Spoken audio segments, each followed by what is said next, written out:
discouraged. Mm. I feel like I don't have trust Yeah. in the RCMP. And if anything, my anger turned into fear that they could lie after lie, and say they did no wrongdoing. They bulged up a crime scene and it's okay. Feel really discouraged. Eleanore, the way the RCMP treated Debbie and the family in the wake of Colten's death was deplorable, telling Debbie to get it together when she was told of her son's death and questioned if she had been drinking. Have you heard personally from the RCMP? Has the family heard from the RCMP, maybe an apology? No, there's been no apology. No apology from the commissioner, Brenda Lucky. No apology from the officers who were involved. There were 7 of them at the scene that night. And Debbie was just not discriminated against by that action of smelling her breath. We've always said that the whole investigation, right from the moment he was killed, was full of discrimination. From what Debbie just mentioned about not securing the crime scene and letting evidence wash away, from issuing a press release that didn't state the full story, from treating the Indigenous witnesses who were at the scene like they were criminals themselves.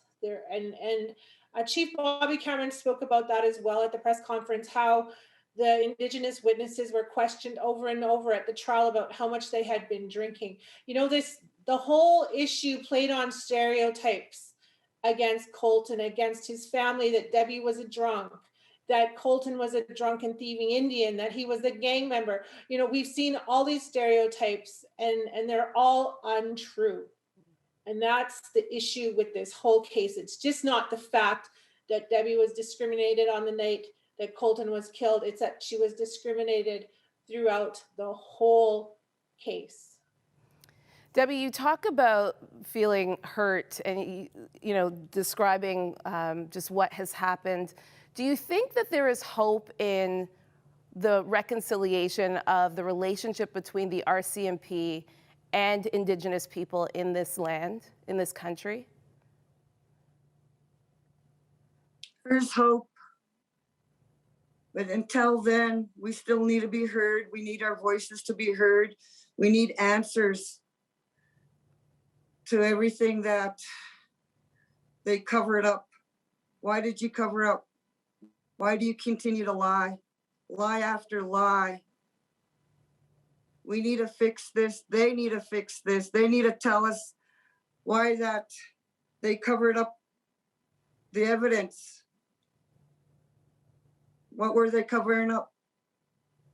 And then they continue to sweep us under the carpet, hoping we go away. But we continue to fight.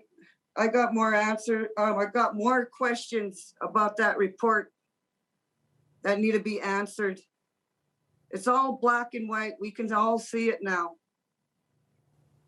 What are some of those questions that you have, Debbie, that you'd like answered when it comes to that report and the 17 recommendations?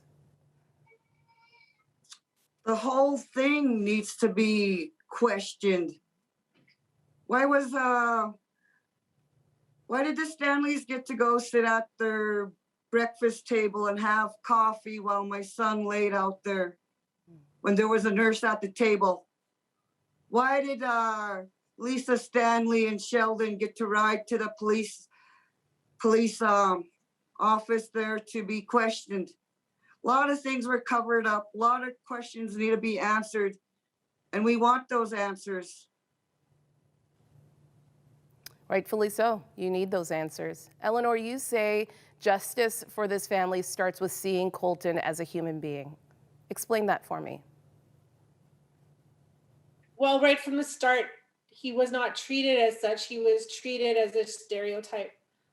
Colten has been seen as a thief, as a drunk,